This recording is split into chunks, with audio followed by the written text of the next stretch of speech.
Moi, j'ai voulu regarder la réalité en face. C'est cela, oui. Je n'ai jamais eu de compte à l'étranger, ni maintenant, ni avant. Ta gueule! Je ne voulais pas qu'on prenne une photo de moi au petit matin, glauque. Je tiens à dire que c'est un mensonge. Les sbroufs, c'est vous! Du calme, camarade! La République, c'est la fermeté dans l'application de la loi. J'hallucine. Mais je sais pas pourquoi tu t'énerves. C'est que les affaires privées se traitent en privé. Je vais vous faire une confidence. Je me lève le matin et je me couche le soir. Tu fermes ta petite bouche, tu me parles de politique.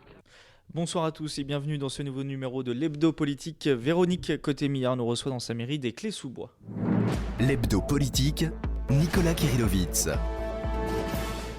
Véronique Coté-Millard, bonsoir. Bonsoir. Vous êtes née le 1er mars 1958, vous avez donc 57 ans, vous êtes maire UDI des Clés-sous-Bois depuis 2001, vous êtes depuis 2012 la suppléante d'Henri Guénaud, député de la 3e circonscription des Yvelines. En décembre 2015, vous avez été élu conseillère régionale d'Île-de-France et depuis que votre commune a rejoint Saint-Quentin en Yvelines au 1er janvier dernier, vous êtes également 3e vice-présidente de Saint-Quentin en Yvelines en charge des mobilités et des transports.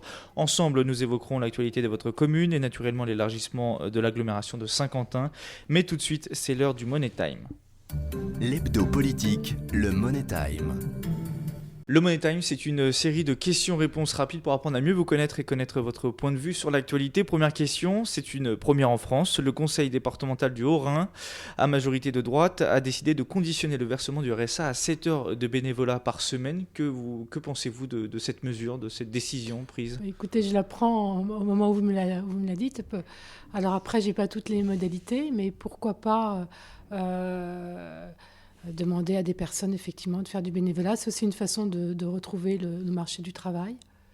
Un député UDI, Yves Gégaud, défend une proposition de loi pour rendre obligatoire le menu végétarien à la cantine. Selon vous, les cantines doivent-elles proposer des menus, des repas spéciaux ? Est-ce que c'est quelque chose ? Non, je suis complètement opposée à ce genre de mesures. Pourquoi selon ? Parce que c'est déjà très compliqué de faire des repas. On a des directives très strictes en matière sanitaire. Vous avez aussi les enfants qui ont des allergies, donc qui apportent des repas, etc. à surveiller. Donc s'il fallait moduler un repas selon que les gens mangent de la viande, soient végétariens, mangent autre chose, aiment ou n'aiment pas le plat qu'on leur sert, on s'en sortirait plus. Le droit à l'oubli a été acté et s'appliquera aux anciens malades de plusieurs types de cancer et de l'hépatite C. Le but que ces anciens malades aient accès aux assurances et à des prêts sans payer de majoration. Que vous inspire là aussi cette nouveauté ? C'est plutôt logique finalement. Écoutez, il était temps. Oui, je pense, oui. Selon une étude ELA, près de 6 Français sur 10 sont favorables à la dégressivité des allocations chômage. Est-ce que vous partagez leur avis pour les allocations là, chômage ? Pas une réponse aussi directe, c'est compliqué. Là aussi, c'est un dossier compliqué. On ne choisit pas d'être au chômage. Donc ça peut être une double peine. En 1966, on change de sujet. Il y a 50 ans, sur décision du général de Gaulle, la France se retirait de l'OTAN. C'était il y a 50 ans tout juste. Une bonne décision ou une erreur à l'époque ? Je ne saurais pas répondre à cette question. J'ai pas assez de recul par rapport à ça. En tout cas, c'était Nicolas Sarkozy en 2009 qui avait décidé de réintégrer le commandement de l'OTAN, processus qui avait été engagé à l'époque en 1995 par Jacques Chirac. Je pense que déjà, si on arrivait à construire l'Europe de la défense, ça serait déjà beaucoup. L'Institut BVA a dressé le palmarès des entrepreneurs préférés des Français. Bernard Arnault, propriétaire du groupe de luxe LVMH, arrive en tête du classement devant Xavier Niel, fondateur de Free, et Vincent Bolloré. Parmi ces 3 personnages, lequel retient votre attention à vous ? Aucun. Aucun ? Non. Ce ne sont pas des personnages pour vous emblématiques ? Non, pas particulièrement. Un sondage Odoxa révélait récemment que 61% des Français disent avant tout ressentir de l'inquiétude ou de la peur quand ils pensent aux migrants ou aux réfugiés. Comment réagir à cette inquiétude des Français ? Est-ce que c'est quelque chose déjà dont on vous parle ? On peut comprendre que leur inquiétude est quotidienne dans les difficultés que les personnes peuvent rencontrer dans la recherche d'emploi, dans la recherche de logement. Donc on peut aussi comprendre que l'arrivée de nouvelles personnes peuvent aussi renforcer ces inquiétudes au vu des problèmes qu'on rencontre déjà sur le plan national. Par contre, qu'il y ait une solidarité, oui, elle semble nécessaire, mais elle est difficile à mettre en place. Une dernière question et un sujet plus léger pour terminer. Plus de 10 ans après avoir disparu des écrans, la série X-Files revient jeudi prochain sur M6. Comment s'appellent les acteurs qui incarnent les célèbres agents Fox Mulder et Dana Scully? Est-ce que vous vous en souvenez? Est-ce que déjà c'est une série que vous regardiez à l'époque et... Je vais vous faire une confidence, je ne regarde Pas la pratiquement jamais la télé. On a eu la télé très récemment et en plus on l'utilise très peu. J'écoute les informations mais je ne regarde pas la télévision. Eh bien alors les acteurs Je s'appellent n'ai pas dans le la... temps d'ailleurs. Vous avez pas le temps, Non, on en je parlera. n'ai jamais eu le temps d'ailleurs de beaucoup regarder la télévision. Alors les acteurs s'appellent toujours David Duchovny et Gillian Anderson. L'hebdo politique, Nicolas Kirillovitz. Premier thème de cet hebdo politique, nous allons parler de vous et de votre ville. Vous êtes maire des Clés depuis 2001, je le disais en introduction, et vous quitterez vos fonctions en 2020 à la fin du mandat actuel.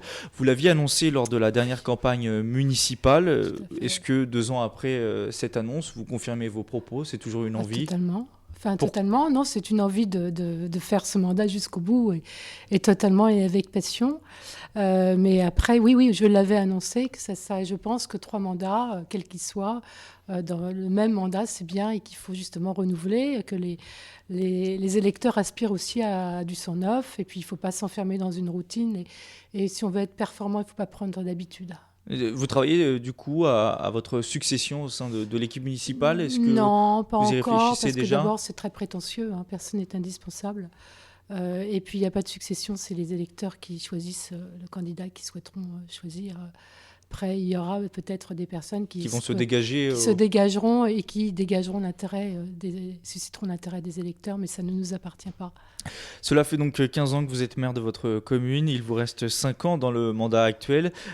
Si vous deviez déjà retenir, même si ça fait une grande partie, longtemps maintenant que vous êtes maire, si vous deviez retenir un projet qui vous rend fier depuis 15 ans, peut-être aux Clés ici? C'est la création d'emplois, c'est Alpha Park et One Nation.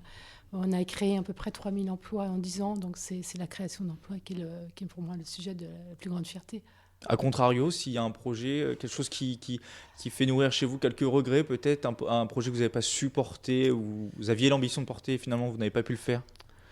Pas beaucoup. Peut-être une opération immobilière qui n'a pas pu se réaliser dans sa totalité dans une rue et où il restera effectivement des immeubles qui sont très vétustes et qu'on ne pourra certainement pas réhabiliter en fonction du terrain, de la conformité du terrain et qui resteront peut-être une verrue par la suite dans une des rues de la ville. Mais bon, ça ne nous appartenait pas complètement et malheureusement, il y a eu des associations qui se sont engouffrées dans le projet, etc., qui a fait que le projet s'est réalisé que partiellement et sur du long terme, je pense que ça sera très dommageable.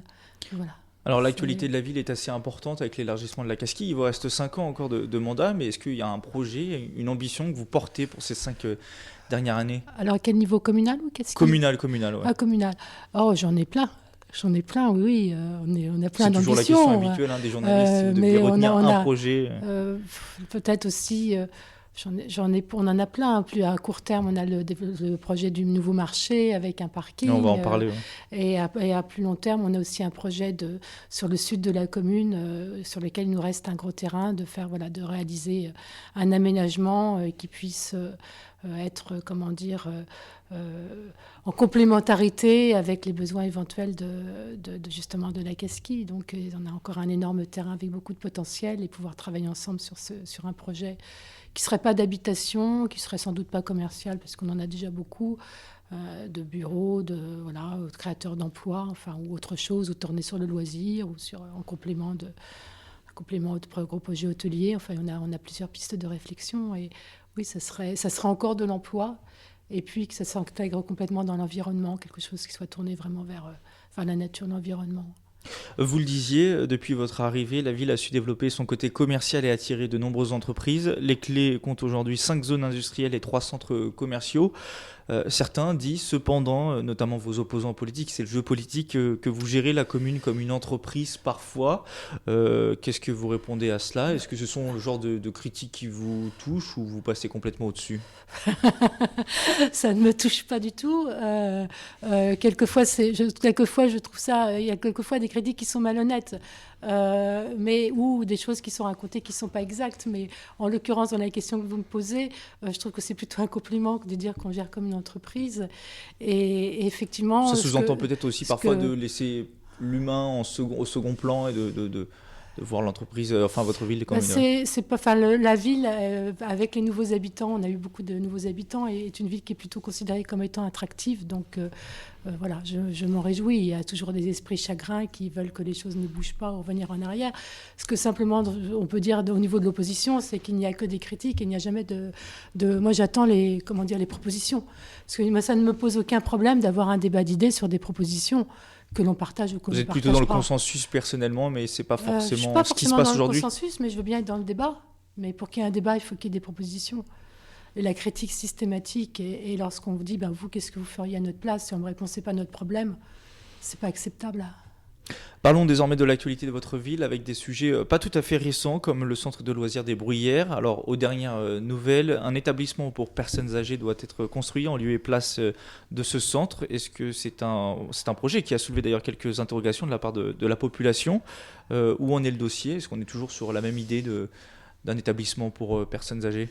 Oui, le projet suit son cours. En fait, c'est le déplacement de ce centre. Il n'est pas question de fermer un centre de loisirs. On va le déplacer simplement dans une école. Mais les locaux actuels ne serviront plus à être un centre de loisirs. Non, les locaux actuels, c'est des préfabriqués, qui ne sont plus du tout adaptés à recevoir les enfants dans les bonnes conditions.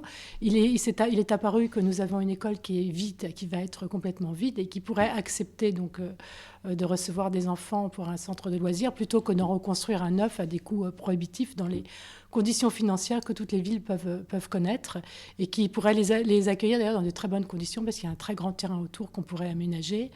Donc de ce côté-là, il n'y a pas de souci. Après, il y a effectivement un projet d'une résidence pour personnes âgées parce qu'il y a de la demande. C'est sûr, ça sera un établissement pour personnes âgées ou ça peut encore évoluer le projet? Le projet, après, c'est pas nous qui allons. Il y a des investisseurs, c'est en pour parler. Votre souhait à vous, c'est celui-ci en tout cas? Mon souhait, oui, ça serait celui-là puisque ce bâtiment serait situé en plein centre-ville, non loin de l'église, non loin des commerces, non loin de la gare aussi. Nous avions réservé autrefois un terrain qui était beaucoup plus loin, plus excentré. Et je pense qu'effectivement, on a une responsabilité aussi vis-à-vis de nos enfants, bien sûr, de nos seniors, de nos anciens. Je regrette quand même qu'on divise l'individu. L'individu est un tout. Un jour, il est un bébé, après, il est un adolescent, un enfant, un adulte, une personne âgée. Il faut que tout le monde puisse s'y retrouver et répondre à un besoin de l'individu dans sa croissance, dans son... Ça répond à un besoin ici pressant, aux clés d'un vieillissement de la population aussi ou... Ça répond à un besoin qui n'est d'ailleurs pas qu'aux clés, mais vous avez aussi beaucoup de personnes âgées qui se trouvent dans des maisons et qui ne peuvent plus supporter ou les frais de la maison ou leur entretien, etc. et qui cherchent des appartements pour être plus en sécurité, pour être de plein pied, pour avoir un ascenseur, enfin toutes les modalités. Ça répond aussi au fait que les personnes vivent de plus en plus, et tant mieux, longtemps, et que les hôpitaux ne pourront pas absorber des personnes âgées vieillissantes, qu'on nous demande, le gouvernement, le Conseil général, d'essayer de tourner vers des établissements qui peuvent accueillir des personnes, pas forcément dépendantes, mais avec un certain nombre de services à la personne, pour leur permettre de vieillir le mieux possible. Du coup, pour l'instant, il n'y a pas de calendrier de fixé, de calendrier clair? Non, pour le moment, il y a des investisseurs qui sont... il y a des projets, on les étudie. Quand on aura un projet qui nous semblera intéressant, on prend le temps. On a visité, avec mes services, on a visité des résidences déjà dans d'autres villes avec des solutions un peu innovantes, un peu sur le mode des résidences étudiantes. Après, on réfléchit sur un projet qui peut être intéressant, mais qui s'intégrera dans l'environnement, qui ne sera pas très haut, qui sera à la hauteur d'une maison, qu'il n'y aura pas de soucis. Et on essaiera de garder des espaces verts si c'est possible. Voilà. L'opposition municipale, justement, à ce sujet, écrit dans une tribune publiée dans le dernier journal officiel, il existe des solutions pour réaliser ces deux projets au bénéfice de tous. Alors j'entends par là, ces deux projets, c'est conserver un centre de loisirs en plus, le centre de loisirs actuel plus un établissement pour les personnes âgées. Vous dites, vous, que c'est impossible? Je connais de ces solutions. D'accord. J'aimerais bien C'est qu'on... c'est bien beau de l'écrire, mais il faut un projet clair, voilà, un ils dossier. écrivent beaucoup de choses. Est-ce qu'ils ont... Et voilà, quelle solution proposent-ils, à quel prix et voilà, pour le moment, j'en ai pas connaissance. Autre projet qui a fait grincer quelques dents il y a quelques mois de cela, c'est le déménagement du marché. Qu'en est-il là aussi Vous avez rapidement évoqué le sujet il y a quelques minutes. Le marché qui doit déménager pour en construire un nouveau, Oui. à quelques mètres Oui. du lieu actuel. Oui. Où en est-on là Oui, aussi bien, on est un marché qui est vétuste. Ouais. On avait effectivement la solution la plus économique pour la ville aurait été de le fermer pendant 1 an ou 1 an et demi, 2 ans, et de le reconstruire à l'endroit où il se trouve. Or, vous savez, quand on ferme un marché, on perd, les commerçants ne vont pas attendre 1 an. Enfin, c'est peut-être pas le problème de certains et de l'opposition de savoir ce que les commerçants vont faire pendant 1 an et demi ou retrouver d'autres endroits pour continuer à faire leur métier. Et puis, on sait aussi que les chalands vont faire leurs courses ailleurs. Voilà. Donc, la solution la meilleure, c'est justement de construire ce marché à la place du parking et de réaliser un parking et un petit collectif à la place sur le lieu du marché. Mais c'est quelques mètres de distance. Et du coup, c'est en train d'être fait. L'appel à candidature pour les architectes pour le projet est en cours et on devrait avoir des nouvelles dans les semaines qui viennent sur les projets qui pourront apparaître en fonction de l'enveloppe budgétaire, bien sûr. Et quand on aura des éléments, on en informera bien évidemment la population, mais on ne peut pas partir pas d'informations à partir d'une feuille blanche, puisque nous avons le devoir de faire des appels à candidature. On attend le projet qui nous conviendra le mieux sur le plan financier et sur le plan esthétique et surtout sur le plan fonctionnel aussi. Sur le plan financier, justement, à chaque fois dans ces dossiers, que ce soit le centre de loisirs ou le marché, le but recherché par la commune, c'est aussi de faire des économies. Vous êtes soumis à la baisse des dotations. C'est ça l'idée sous-jacente aussi, c'est qu'il y a de moins en moins de sous. Voilà, il y a de moins en moins d'argent et donc il faut faire attention justement à ne pas le dépenser. Ça représente combien pour la ville des Clés, la baisse des dotations de la part de l'État? Autour de 500, mais je pense qu'on est autour de 500 000 euros. Pour cette année, ouais. Oui. Dernier grand dossier, on est là véritablement au cœur de l'actualité, la police municipale. Oui. Vous n'en avez plus aujourd'hui, vous aviez 5 agents auparavant, vous allez avoir de nouveau des agents, 7 cette fois-ci, donc 2 de plus. Oui. Plus de policiers municipaux, ça répond à un besoin sécuritaire accru, enfin... Vous avez besoin de plus de sécurité aux Clés, il y a des problèmes de sécurité ou... Vous savez, si on a de la police municipale, c'est qu'il y a un peu une défaillance de l'État dans son devoir régalien et que vous savez que la police nationale est malheureusement souvent en sous-effectif et débordée et donc on se doit de compléter ce manquement avec de la police municipale. Quand est-ce qu'elle va revenir sur la commune, la police municipale ?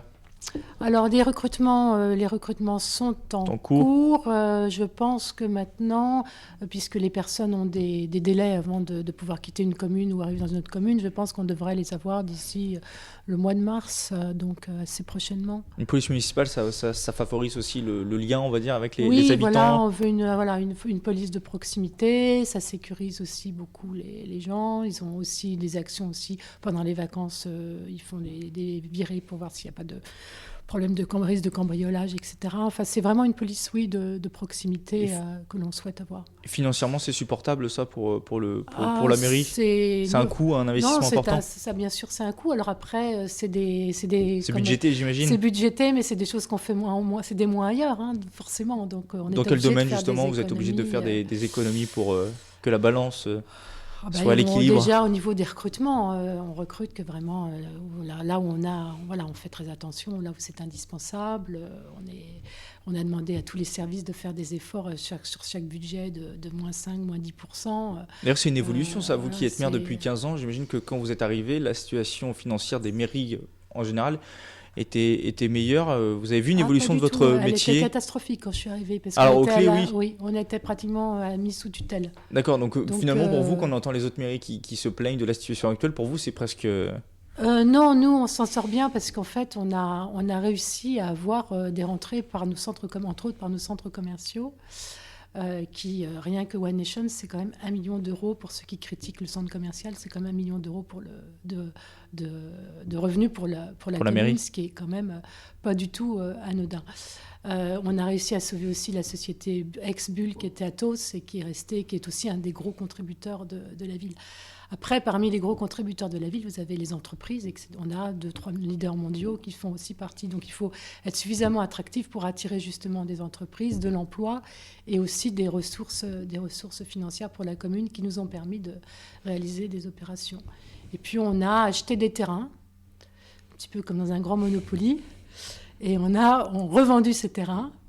Et grâce à cet argent, bien sûr, c'est de l'argent qui rentre dans la caisse de la ville et qui nous permet de faire des réalisations et d'avoir, entre autres, construit un nouveau gymnase, l'espace Philippe Noiret, etc., sans trop augmenter les impôts des Clésiens, même si à un moment donné, on a été obligé de le faire. Voilà. Et on a fait une très belle opération aussi dans le sud de la commune lorsqu'on a acheté les terrains qui sont juste à côté de Saint-Quentin-en-Yvelines. De bonnes opérations immobilières, alors. Oui, là on a eu de la chance et l'État nous l'a vendu à un prix défiant toute concurrence à l'époque. Donc on a acheté et maintenant c'est des terrains qui valent quand même pas mal d'argent et qui permettent aussi de continuer à réaliser des équipements publics sans augmenter les impôts, mais ça va peut-être pas encore durer très très longtemps. Vous annoncez quoi, des augmentations d'impôts ? Pour le moment, non. Pour le moment, non. Non, on va essayer de Mais c'est pas dit que d'ici 2020, vous soyez peut-être obligé un jour de... Ça, je peux pas m'engager de ce qui se passera d'ici 2020. J'en serais bien incapable. Véronique Côté-Millard, on marque une pause en musique et on se retrouve dans quelques instants. On va évoquer l'agglomération de Saint-Quentin en Yvelines et votre nouveau mandat de conseiller régional d'Île-de-France. L'hebdo politique, Nicolas Kirillovitz. De retour dans l'hebdo politique en compagnie de Véronique Côté-Millard, le maire UDI des Clés-sous-Bois, mais également désormais 3e vice-présidente de l'agglomération de Saint-Quentin en Yvelines, en charge des transports et de la mobilité, depuis que votre commune a rejoint l'agglomération le 1er janvier. Et contrairement à certaines nouvelles villes qui ont rejoint l'agglomération, vous êtes-vous ravi de rejoindre Saint-Quentin? Alors expliquez-nous pourquoi, ce qui n'est pas forcément le cas de tout le monde.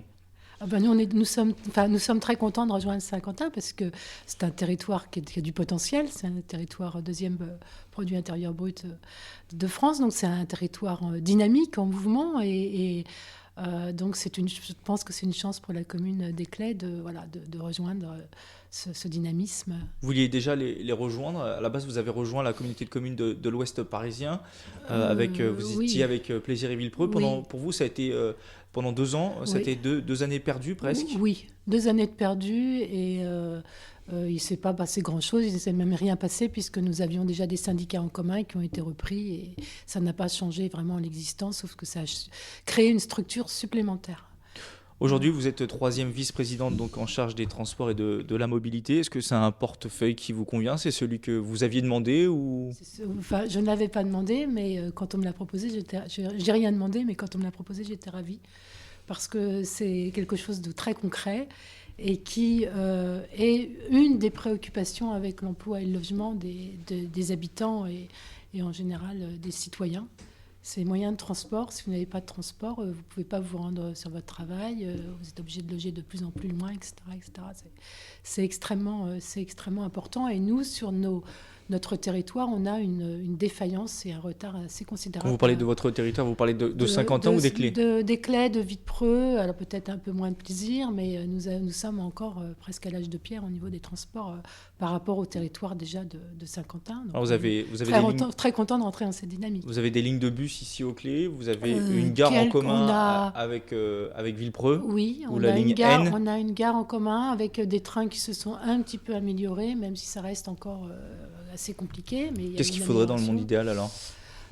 Quel projet vous allez porter justement pour les transports?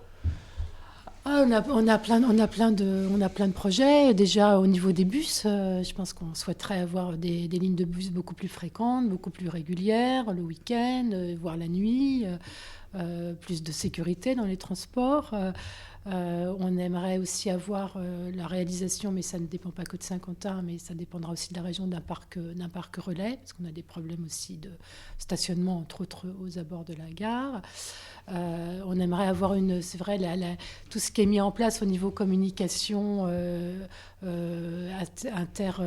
par les ordinateurs, par les téléphones portables, sur les retards des bus. Au courant des retards, voilà, des problèmes de circulation. Tous ces systèmes-là semblent très intéressants. Après, il y aura le projet peut-être des autos libres. Enfin, il y a beaucoup de choses qui vont être développées, je crois, qui pourraient être mises en place et qui sont effectivement importantes. Alors aujourd'hui, toutes les compétences de l'agglomération ne sont pas encore arrêtées. Il y a celles qui sont obligatoires, développement économique, aménagement du territoire, ordures ménagères entre autres. Et puis il y a les compétences facultatives et optionnelles, le sport, la culture, la voirie. Quelles sont vos exigences à vous en tant que maire d'Éclé ? Est-ce qu'il y a des compétences particulières que vous souhaitez conserver et d'autres que vous souhaitez peut-être transférer ? Est-ce qu'il y a des lignes rouges ou alors vous êtes plutôt ouverte à la discussion sur tous les sujets ? On n'a pas d'exigences particulières, on a plutôt des discussions. Après, le plus compliqué est de définir l'intérêt communautaire, c'est-à-dire qu'est-ce qui est intéressant. Est-ce que effectivement on pense au Vélodrome, au théâtre de Saint-Quentin, c'est évident que ça soit un bâtiment, des bâtiments qui soient communautaires. Après, effectivement, chacun a sa spécificité et nous, entre autres, notre l'espace espace Philippe Noiret, on veut en garder la gestion par la ville, d'abord parce qu'on a des petites jauges aussi de 250 places et il faut que ça reste aussi des équipements de proximité. Donc après, il faut faire la différence entre ce qui fait que les gens sont attachés à leur ville avec leurs bâtiments et les actions, les associations et les lieux de proximité, et puis ce qui est vraiment d'intérêt. Au Clé, il y a du coup l'espace Philippe Noiret que vous voulez conserver. Il y a peut-être d'autres choses pour l'instant ou alors ce sont des discussions ce sont des discussions en cours. On sait que au niveau de la bibliothèque, par exemple, elle va devenir communautaire. Oui. Après, on a aussi la piscine qui a du sens à devenir, qui était déjà dans la CCOP, donc dans l'intercommunalité précédente, qui a du sens à rester communautaire aussi.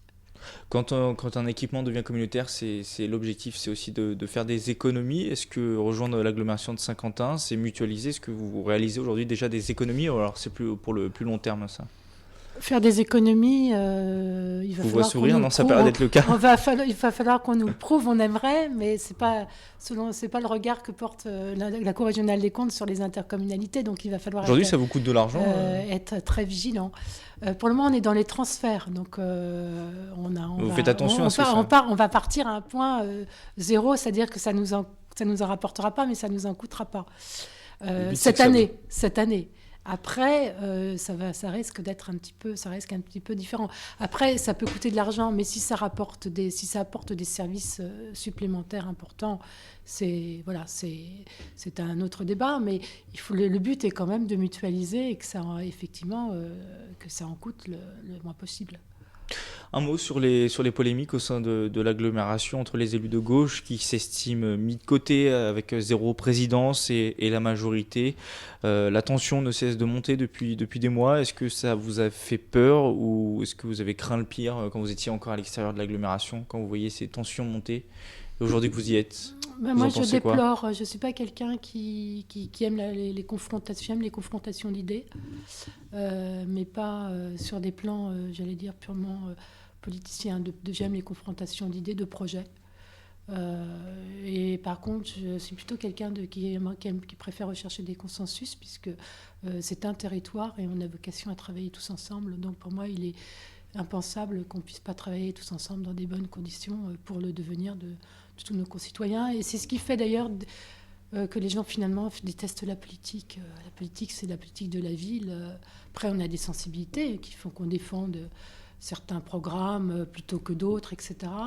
Et j'allais dire, et encore que, nous sommes une ville UDI, mais on est au niveau social, je crois qu'on est dans les villes vraiment où on a énormément de services, puisqu'on a eu un CCAS qui a été le premier de France, donc à avoir un label.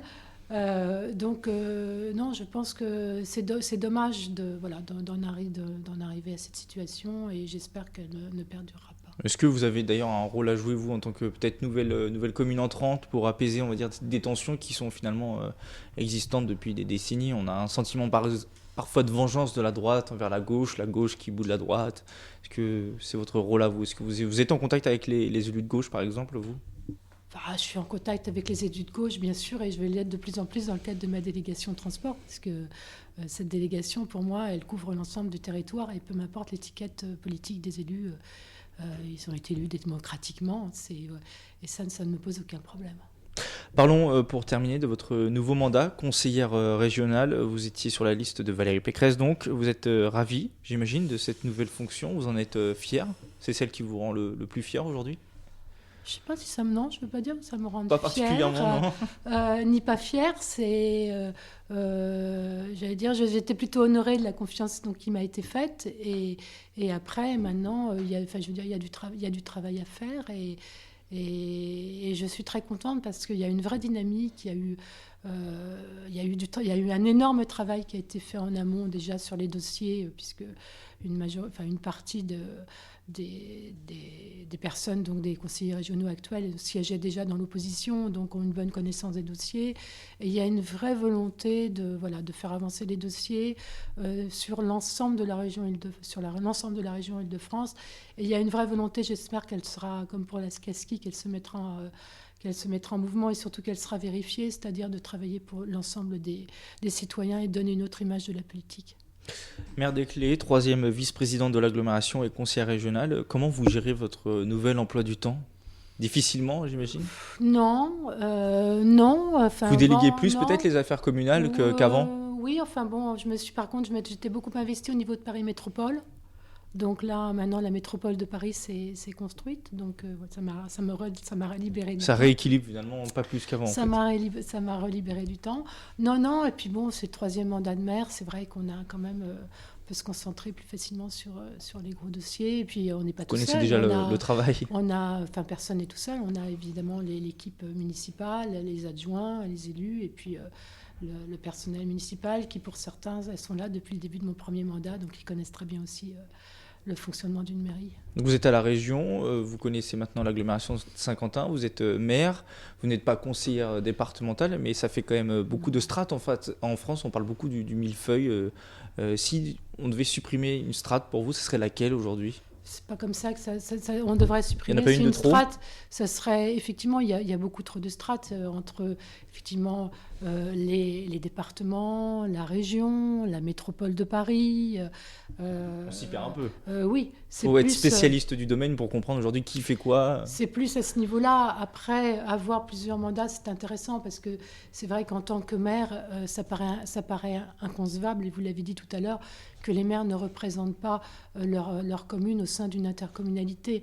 Je pense que c'est quand même les plus à même, si vous voulez, de le faire. Et ensuite, au niveau de la région, j'étais très investie. J'étais longtemps vice-présidente au sein de Paris Métropole. Donc ça m'a donné déjà l'envie de continuer à m'investir pour la région Île-de-France. Et j'ai la chance du coup de connaître un certain nombre d'élus, toutes tendances politiques confondues sur la région Île-de-France. Donc c'est pas quelque chose non plus qui, j'allais dire, c'est pas complètement nouveau pour moi. Donc c'est pas totalement une découverte, les sujets de la région Île-de-France. La même question que pour votre vice-présidence au sein de l'agglomération. Au sein du conseil régional, vous êtes membre de la commission permanente et de la commission ruralité et agriculture. Excusez-moi. Sur cette dernière commission, agriculture et ruralité, c'est vous qui l'avez demandé. Oui. C'est une commission qui vous convient C'est une commission, d'équilibre, parce que la région Île-de-France, il ne faut pas oublier qu'une grande partie des communes sont des communes rurales. Et on l'oublie trop souvent. Et moi, je me suis beaucoup concentrée sur sur le travail de la construction de la métropole de Paris, un peu sur la Grande Couronne, dont on était les représentants avec mon collègue Jean-François Vigier. Et ensuite, on oublie aussi que tous ces territoires ruraux font la région Île-de-France et sont nos poumons verts déjà.